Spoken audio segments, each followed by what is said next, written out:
हम गूगल को बहुत हल्के में लेते हैं, लेकिन असल में ये हमारी ज़िंदगी का एक ऐसा इंपॉर्टेंट हिस्सा बन चुका है कि अब आप इससे समझ लो कि सर्च करने का इक्विवेलेंट टर्म बन चुका है गूगल करना।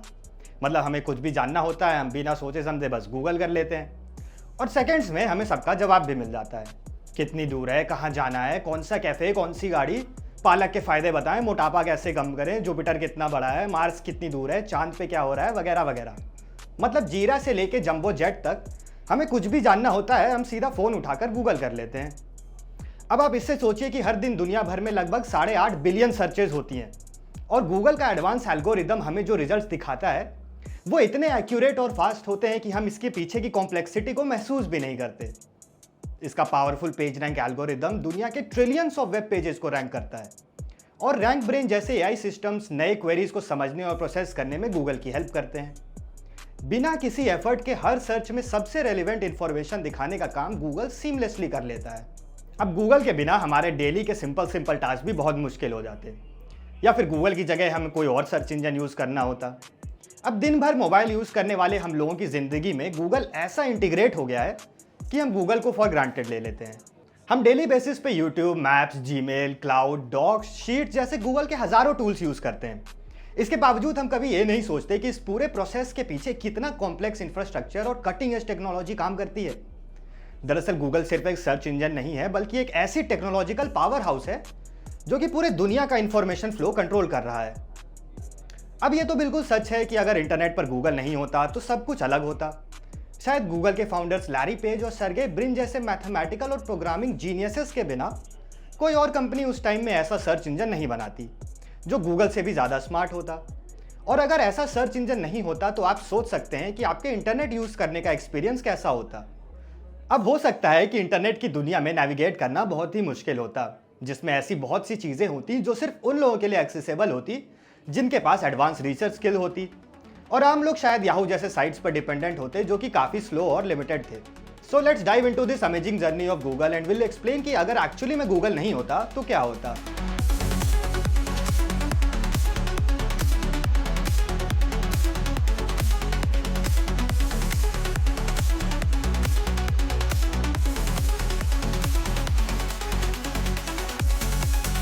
अब जब गूगल पहली बार 1998 में आया था तब सर्च इंजन्स का यूज लोगों की पर्सनल प्रेफरेंस पर डिपेंड करता था। कुछ लोगों को याहू का बिजी लेआउट पसंद था तो कुछ लोग वेब क्रॉलर, अल्टा विस्टा, डॉगपाइल, हॉटबॉट या आस्क.com जैसे सर्च इंजन्स यूज करते थे।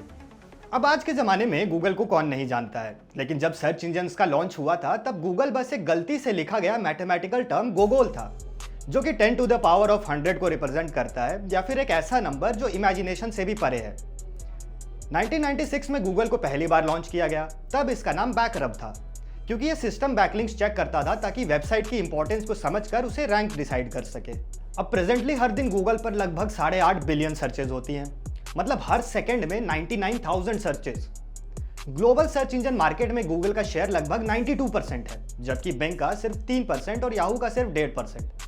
मतलब गूगल का कंपटीशन प्रैक्टिकली नॉन एग्जिस्टेंट है। इतना ही नहीं, गूगल के पास अपने सर्च इंडेक्स में 130 ट्रिलियन प्लस वेब पेजेस हैं, इसलिए आप जो भी सर्च करते हैं गूगल उसका जवाब कुछ मिली सेकेंड्स में ही दे देता है।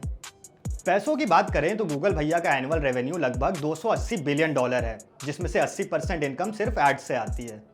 गूगल ने अपनी पूरी जर्नी में 200 से ज़्यादा कंपनीज एक्वायर की हैं, जिसमें सबसे बड़ा एक्विजिशन था एंड्रॉयड का, वो भी करीब 19 साल पहले, यानी कि 2005 में, जब एंड्रॉयड बस एक छोटा सा स्टार्टअप हुआ करता था।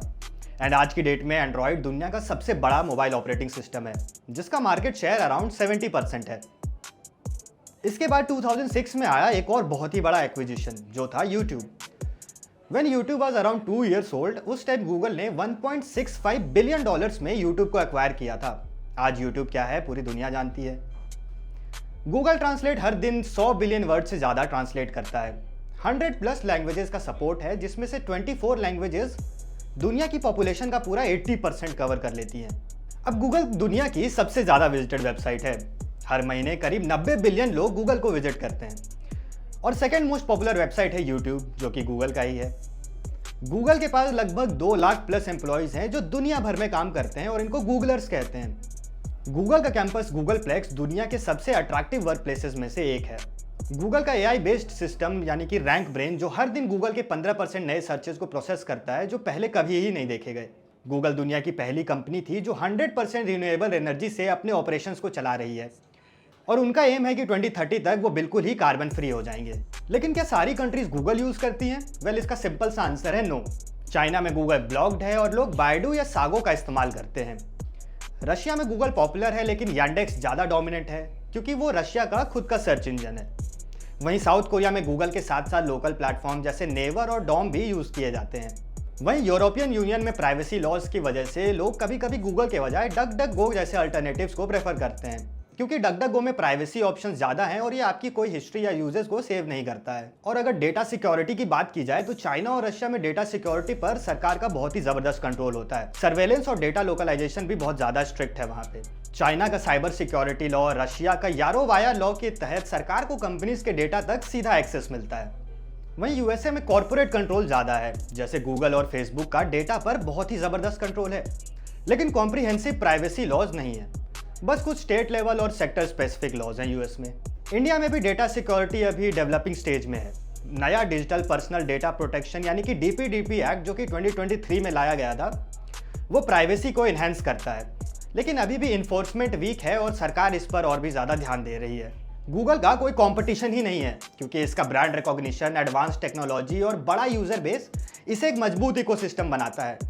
कंपनी लगातार नए फीचर्स लाती रहती है और अपने सर्विसेज को उसमें सीमलेसली इंटीग्रेट भी कर देती है और यूजर्स के डेटा को यूज करके पर्सनलाइज्ड एक्सपीरियंस भी प्रोवाइड करती है। अच्छी फाइनेंशियल रिसोर्सेज और सक्सेसफुल एक्विजिशंस के साथ गूगल अपने प्रोडक्ट्स में इन्वेस्ट करता है, जिससे कॉम्पिटिटर्स को ट्रैक्शन मिलना बहुत ही मुश्किल हो जाता है। इसके अलावा यूजर्स का ट्रस्ट और ग्रोइंग यूजर बेस से होने वाले नेटवर्क इफेक्ट्स भी गूगल की मार्केट पोजीशन को बहुत ही ज़्यादा मजबूत कर देते हैं, जो कि कंपटीशन खत्म करने में मदद करते हैं। वेल, अगर गूगल नहीं होता तो दूसरे सर्च इंजन जैसे बिंग, याहू, डकडकगो या नए प्लेयर्स मार्केट को डोमिनेट कर रहे होते। हर एक का सर्च ऑप्टिमाइजेशन और वेब एक्सपीरियंस अपने आप में ही यूनिक होता। गूगल एड्स और एसईओ स्ट्रैटेजीज काफ़ी क्रूशियल हैं डिजिटल मार्केटिंग में। शायद इनके बिना बिजनेसेस को सोशल मीडिया या फिर अपने वेबसाइट ट्रैफिक पे ही ज़्यादा रिलाई करना पड़ता अपनी विजिबिलिटी के। गूगल की क्लाउड सर्विसेज जैसे गूगल डॉक्स, गूगल ड्राइव और एंड्रॉयड ओएस एग्जिस्ट ही नहीं कर रहे होते। इस वजह से लोग माइक्रोसॉफ्ट, एप्पल या फिर दूसरी कंपनीज पे ज़्यादा डिपेंडेंट होते। ऑनलाइन इन्फॉर्मेशन का एक्सेस भी शायद बहुत ही ज़्यादा फ्रैगमेंटेड होता, यानी कि लोगों को मल्टीपल डायरेक्टरीज या फिर मल्टीपल सर्च इंजन्स पे सर्च करना पड़ता किसी स्पेसिफिक टाइप ऑफ कंटेंट के लिए।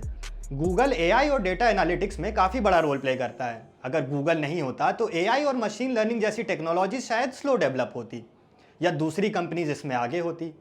यूट्यूब जो कि गूगल का हिस्सा है वो शायद एग्जिस्ट ही नहीं कर रहा होता या फिर काफ़ी धीरे धीरे डेवलप होता और इसकी जगह पे वीवो या फिर विमियो जैसे दूसरे स्ट्रीमिंग प्लेटफॉर्म्स डोमिनेट कर रहे होते। गूगल मैप्स के बिना लोग एप्पल मैप्स, मैप क्वेस्ट या फिर अपने रीजनल नेविगेटर्स का यूज़ करते या फिर किसी पान की दुकान पर खड़े होकर रास्ता पता कर रहे होते। वहीं एंड्रॉयड के बिना मोबाइल लैंडस्केप, आईओएस या विंडोज फोन जैसे सिस्टम्स डोमिनेट करते। अब गूगल एड्स और गूगल एनालिटिक्स की वजह से पर्सनलाइज्ड एड्स पॉसिबल हैं, वरना गूगल के बिना कंपनीज को बहुत ही ज़्यादा दिमाग लगाना पड़ता। वरना अभी तो आपके बस जैकेट सर्च करते ही आपको उससे रिलेटेड एड्स आने भर भर के शुरू हो जाते हैं। गूगल क्रोम जो कि वर्ल्ड का सबसे मोस्ट पॉपुलर ब्राउज़र है वो एग्जिस्ट ही नहीं कर रहा होता, यानी कि लोग अभी भी फायरफॉक्स, माइक्रोसॉफ्ट एज या ओपरा जैसे पुराने और स्लो ब्राउज़र्स यूज़ कर रहे होते। गूगल की काफ़ी सर्विसेज जैसे गूगल ड्राइव, गूगल फोटोज़ और गूगल ट्रांसलेट भी फ्री हैं, वरना गूगल के बिना शायद ये फ्री अल्टरनेटिव भी कम होते और यूजर्स को पेड सर्विसेज यूज करनी पड़ती। इतना ही नहीं, गूगल एक बहुत बड़ा जियोपॉलिटिकल प्लेयर भी है जो कि गवर्नमेंट्स, इंडस्ट्रीज और इकोनॉमीज को इन्फ्लुएंस करता है। अगर गूगल नहीं होता तो ये इन्फ्लुएंस शायद अमेजॉन, माइक्रोसॉफ्ट, फेसबुक या फिर कोई और दूसरी टेक कंपनी कर रही होती। वहीं गूगल एआई और मशीन लर्निंग में भी एक बहुत ही बड़ा की प्लेयर है। अगर गूगल नहीं होता तो एआई में जो एडवांसमेंट्स हो रहे हैं वो काफ़ी स्लो पेस पर होते या फिर आईबीएम जैसी कंपनी इस फील्ड में ज़्यादा पुश कर रही होती।